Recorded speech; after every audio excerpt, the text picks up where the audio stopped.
For decades, Connie Francis sang about love, longing, and innocence, while quietly carrying a life filled with pain that few ever truly understood. When she passed away at the age of 87, the world mourned a legend. But for her family, grief was tangled with something heavier. Behind the sweet melodies and late career revival lay a fortune built through suffering, survival, and relentless endurance. This is not just the story of what Connie Francis earned, but what it cost her, and why what she left behind has brought tears instead of peace. The fortune built on a voice that never rested. Connie Francis did not stumble into wealth. Every dollar attached to her name was forged through decades of constant work, public pressure, and personal sacrifice that began long before she was old enough to understand what fame would demand from her. Born Concetta Rosemarie Franconero in Newark, New Jersey, she signed with MGM Records while still a teenager, after years of relentless pushing by her father, who managed her career and tightly controlled her life. By the time her version of Who's Sorry Now finally broke through after being played repeatedly on American Bandstand, she had already endured years of rejection and near failure. That breakthrough did not just revive a struggling career, it launched one of the most commercially dominant runs by any female vocalist of the era. From the late 1950s through the mid-1960s, Connie Francis was rarely off the charts. She sold records at a pace that, statistically, made her the best-selling female vocalist worldwide during that period. Hits followed one another without pause, and her appeal crossed generational lines, connecting with teenagers and adults alike. Unlike many of her peers, her success was not limited to the United States. She re-recorded her songs in multiple languages, including Italian, Spanish, German, and others, turning her catalog into a global commodity. Concert tours sold out rapidly, and royalties continued to accumulate long after radio hits faded. Yet the wealth generated during those years did not arrive as carefree prosperity. Her career required constant visibility, constant compliance, and constant emotional restraint. While other artists faded with changing trends, Connie was pushed to adapt, to remain presentable, and to keep working even as her private life fractured. By the time her chart dominance slowed, she had already secured a financial foundation built on record sales that would continue producing income for decades through licensing, reissues, and later digital platforms. The money born from a night she never escaped. By the mid-1970s, Connie Francis was no longer chasing chart dominance, but she remained a respected performer with a loyal audience. When she accepted a concert booking in New York State, it was meant to be routine. Instead, that night permanently altered her life. After returning to her hotel room and falling asleep, a man broke in, raped her at knife point, and nearly killed her. He was never captured. The aftermath shattered what little emotional stability Connie had left. She later said the attack destroyed her marriage and plunged her into years of fear and depression. For a long time, she could not sing in public. The voice that had built her career now felt tied to vulnerability rather than strength. Yet instead of remaining silent, Connie made a decision that would change American legal history.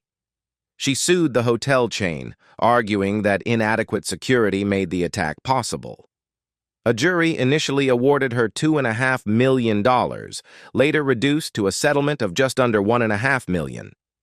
The money mattered, but the consequences mattered more. The case led to widespread changes in hotel and motel security standards across the United States, protecting countless future guests. Connie became a public symbol of survival, but at a personal cost she carried alone. That settlement later became one of the major pillars of her estate. Unlike royalties or property, it carried lasting emotional weight. Every dollar was a reminder of what she endured behind a locked door and what she lost afterward. The money helped stabilize her finances, but it never restored her sense of safety. In later years, Connie spoke openly about the psychological scars. She admitted that public bravery did not erase private terror. When people spoke of the fortune she left behind, few acknowledged that part of it existed only because she was strong enough to relive her worst night in a courtroom. When family became the source of the deepest wounds. By the early 1980s, Connie Francis had already survived what would have broken most people. Yet the most destabilizing losses of her life did not come from the industry or from strangers, but from inside her own family. In the early part of that decade, her brother George was shot to death outside his New Jersey home. The killing was believed to be professional, and the shock was immediate and devastating.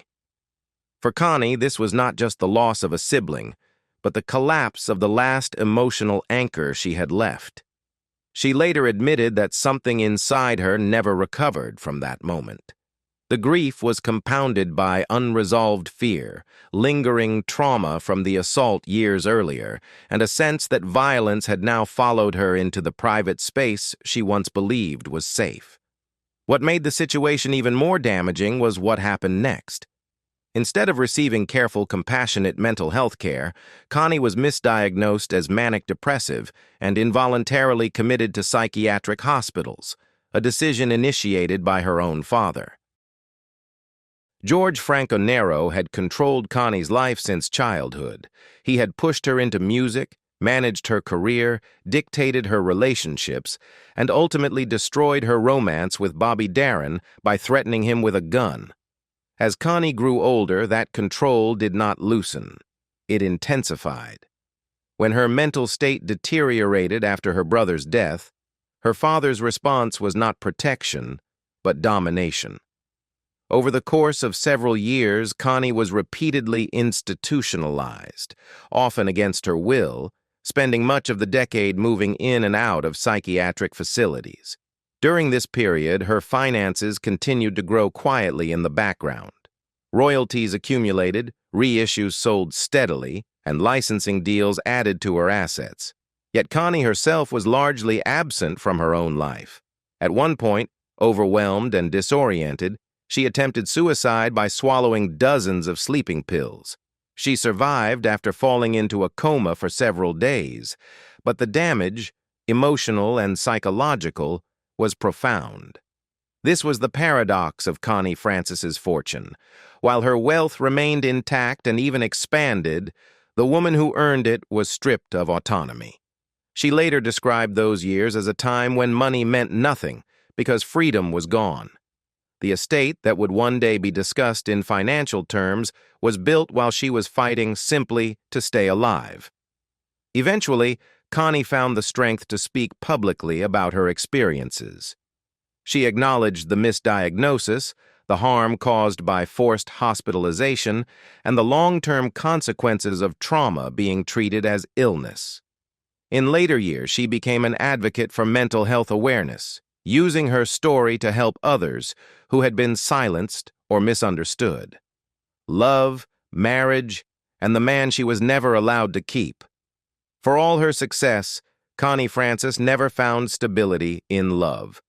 The public saw a confident performer with a radiant smile, but privately she moved through relationships marked by loss, control, and regret. Over the course of her life, she married 4 times. 3 of those marriages lasted less than a year. Only one, her third, offered something close to calm, and even that ended in sadness. Connie would later say that marriage brought her little more than exhaustion, as if love itself was something that slipped away the moment she reached for it. The deepest relationship of her life never made it to marriage. In the late 1950s, Connie fell in love with Bobby Darin, another rising star navigating the same unforgiving industry. Their connection was genuine, intense, and rooted in mutual understanding. Darin even volunteered to write songs for her, believing in her talent and her future. But when rumors reached Connie's father that the two were planning to marry, everything ended in a moment of violence. He stormed into a rehearsal and pulled a gun on Darin, forcing him out of her life forever. That moment haunted Connie for decades. She later called Bobby Darin the most interesting human being she had ever met and admitted that losing him altered the course of her personal life. In her own words, her love life became a long sequence of missed chances and emotional dead ends.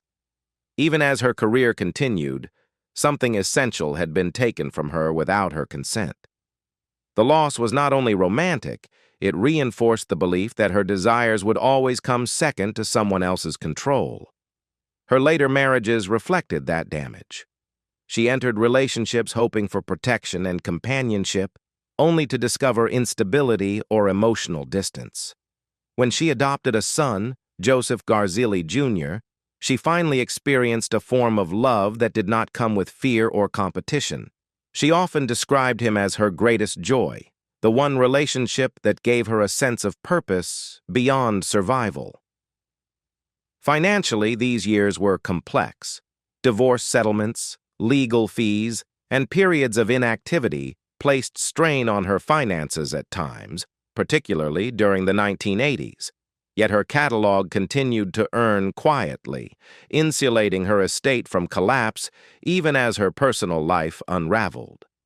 This contrast became a defining feature of Connie Francis's legacy. Wealth built on songs about love, paired with a life that rarely allowed her to experience it fully.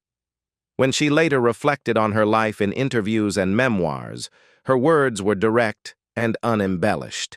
She did not romanticize suffering or pretend that success made it worthwhile.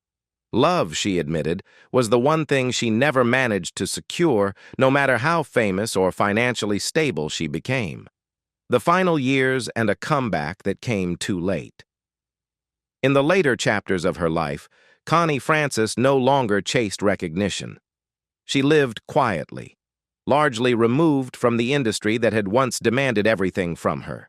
Public appearances became rare, interviews selective, and the focus of her days narrowed to survival, reflection, and protecting what little peace she had managed to reclaim. For years, it seemed her story had settled into a quiet ending, respected but distant from the attention of younger generations. Then, unexpectedly, her past reached forward and found a new audience.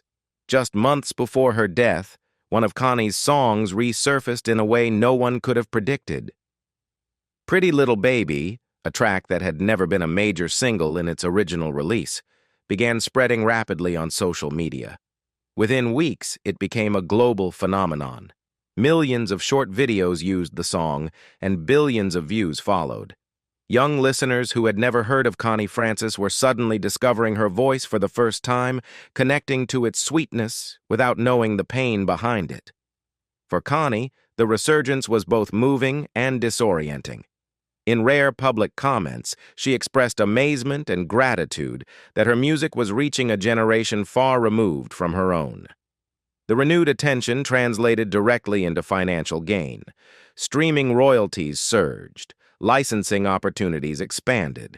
Her estate's value increased significantly in a very short period of time. After decades of steady accumulation, her fortune grew sharply, right at the end. But timing mattered. This revival arrived when Connie was already in declining health. Earlier that year, she had been hospitalized after experiencing severe, unexplained pain linked to complications from a pelvic injury. She was forced to cancel appearances and retreat further from public life. As the world rediscovered her, she was increasingly confined to medical care and physical limitation. When Connie Francis passed away at a hospital in Florida at the age of 87, the irony was unavoidable. She left behind a fortune strengthened by a moment of relevance she barely lived to see. The money continued to grow even as her body failed. What should have felt like vindication instead carried a sense of loss, recognition arriving after endurance had already taken its toll, inheritance, tears, and the weight of what she left behind. When Connie Francis passed away, attention quickly turned to what she had left behind. On paper, the numbers told a clear story, an estate valued at roughly $25 million, built from record sales exceeding $200 million worldwide, decades of royalties, publishing rights, real estate in Florida, her independent label, and a renewed surge of digital income just before her death. For outsiders, it looked like the final chapter of a successful life, neatly closed. For her family, it was anything but neat. The primary heir is believed to be her adopted son, Joseph Garzilli Jr., the person Connie consistently described as the reason she survived her darkest years. He inherited not just assets, but responsibility. Managing a legacy of this size meant overseeing music rights, licensing decisions, archival materials, memorabilia, and public expectations that never truly fade when the artist was once this famous. Each financial decision now carried emotional weight, because none of the money existed independently of the suffering that created it. Some parts of the estate were especially difficult. Personal memorabilia held not only monetary value, but deeply private memories. Letters from Bobby Darin, stage clothing from her most vulnerable performances, and items tied to moments of both triumph and trauma. Whether to preserve, sell, or donate these objects was not simply a financial choice. It meant deciding how much of Connie's pain would remain private, and how much would become part of public history. There were also indications that portions of her wealth would support charitable causes close to her heart. Mental health advocacy, veterans organizations, and humanitarian efforts were expected to benefit from her estate. Connie had often said she wanted her suffering to mean something beyond herself. Even in death, she continued to give, turning private pain into public good. But charity did not erase grief. Those closest to her were left navigating a legacy defined by contradiction. Connie Francis was remembered by millions as wholesome, joyful, and reassuring, yet her personal life was marked by violence, control, and loneliness. The fortune she left behind was not the result of excess or indulgence, but of endurance. Every dollar reflected a woman who kept working after assault, after loss, after institutionalization, after heartbreak. That is why the inheritance made her family cry, not because it was small, but because it was heavy. It represented everything Connie survived, everything she never fully healed from, and everything she gave up to remain standing. Money could not rewrite her past or soften its edges. It could only stand as evidence that she had endured long enough to leave something behind. Do you think Connie Francis's fortune feels more like a gift, or a reminder of everything she suffered to earn it? Which part of her story affected you the most? Share your thoughts in the comments, and don't forget to like and subscribe for more stories about the lives behind legendary voices.